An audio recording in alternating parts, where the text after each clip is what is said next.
Mike Welch coming to you from Saratoga with my colleague Dave Grening, the one guy who doesn't have to read Friday's paper because he wrote Friday's paper, or most of it. Anyway, we're here for another opening of Saratoga. I know Dave, delighted to be here, couldn't wait to get up, and looking forward to the meet, and what better person to tell us what to expect in Saratoga 2018. Dave, Justify, we know, is not coming, so give the people a few reasons why they should come here anyway during the summer. Well, because no matter what day you come, you could see a future star. We have 2-year-olds galore in Saratoga. To me, that's what the meet's about. I mean, if you get a great horse that comes for the Travers, that's all well and good, but up until the time that you get to the last Saturday in August, it's all about, to me, the 2-year-olds. We start off with the Schuylerville on Fridays. Horses coming from 6 different racetracks that broke their maidens at 6 different racetracks that will show up. You have the Sanford on Saturday with it's like the Noah's Ark race, 2 from Pletcher, 2 from Asmussen, 2 from Cassie, and then you have a great maiden race, I think, a potentially great maiden race on Saturday in the 6th race. In the 2-year-old preview I did, I think I've got pushes on 5 or 6 of the 8 horses, but you have Nitrous to beat in that spot for Steve Asmussen, who I think is going to have a very good meet 2-year-old wise. So to me, it is about the 2-year-olds up until we get to Travers Week. Yeah, I was talking to Wayne Lucas, and he said he's got some pretty nice babies here. He said, but you never know. You get in the starting gate next to next year's Derby winner, perhaps. So we'll see how that pans out. Opening weekend, couple of Grade 1 races. I know you're really looking forward to the one on Sunday, the Coaching Club Oaks. 2 real superstars in there. Could be the race of the meet, even though it's only day 3. It's Monomoy Girl, the leader of the 3-year-old division, versus Midnight Bijou, the #1 ranked contender. I know we have some up-and-comers that are getting their act together, like the Red Rubies of the world, Wonder Gadots, and Talk Vouv to me, but these 2 are the ones that really have set the standard in the division. Monomoy Girl, 4 graded stakes in a row, 3 Grade 1s. It's an opportunity, in my opinion, to virtually do everything but cement the 3-year-old filly title. If she were to beat Midnight Bijou for a second time, she beat her in the Oaks. Midnight Bijou had a little trouble in the Oaks, but still, a win's a win. And she came back, she came back in the Acorn and ran a tremendous race that day. Midnight Bijou now in the barn of Steve Asmussen for our colleague Barbara Livingston, just to get caught up to speed. And she comes back and wins the Mother Goose impressively. And now, to me, what I like about this matchup is the distance doesn't favor anybody.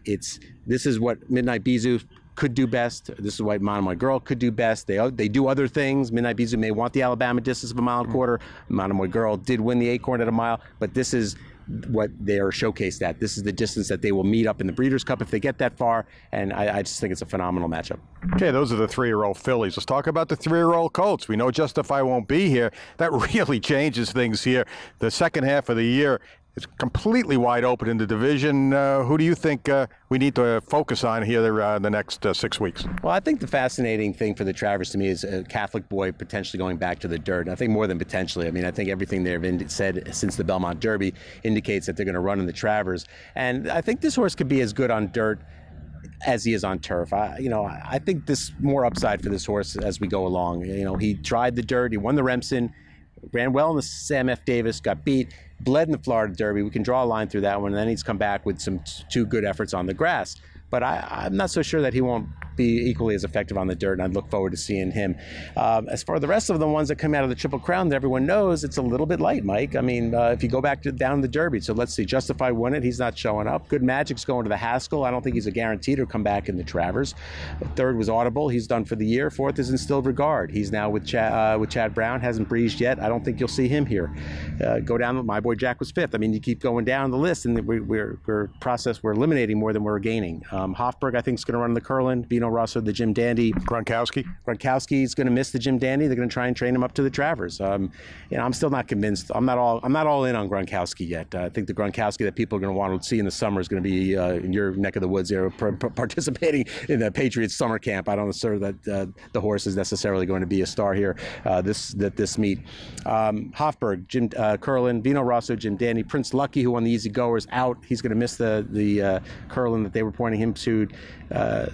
We'll have to see if Lone Sailor worked here nicely the other day, see if he shows up in a race like the Jim Dandy, but we got to see some more. This crop that we had pegged as one of the top 3-year-olds in many years to come may not be as deep as we thought. Yeah, like I said, Lone Sailor's coming here now because of the news that Justify won't be here, and that's going to be the case with a few of them. We might see 14 or 16 enter the Travers by the time we get there at the end of the meet. How about some upgrades here? I know yesterday we went over. They've got a new facility here at the end of the grandstand called The Stretch, I believe. pretty nice looking spot to be for the races. Talk about what new aside from the racing here this year. Yeah, that stretch looks to be a pretty cool area. It's at the 3/16 pole. It can accommodate between 650 and 700 people. They have, sort of what they call social boxes that you can get. Some of them have just seats. Some of them have couches. They all have Android tablets that you can watch the races on, bet the races on. You can order food. You can make your next reservation for another day to come. There's a bar that looks like it could be a nice little sports bar. Now it will cost you to get in there. You can't just walk up to the bar and say, "Hey, I'm here." But if you're willing to fork over a little bit extra money, I think it costs you about $25 to get into that area. But if it looks like a good hangout. It's designed to attract a younger type of audience, give them someplace else to go other than the box seats areas that you have to wear a coat and tie in. It's more of a casual setting, and I think it fits with what they're trying to do here. It's a modern upgrade to an older facility. We can go on and talk about the meet, but nobody wants to listen to us anymore. That's enough. You're going to see plenty of us during the meet here at DRF.com. The daily videos. We got the Clocker reports coming up. Dave's coverage here, second to none at Gulfstream at Saratoga. So just stick with us all year long here, all through the meet at DRF.com and on DRF Live for the best coverage anywhere of Saratoga 2018.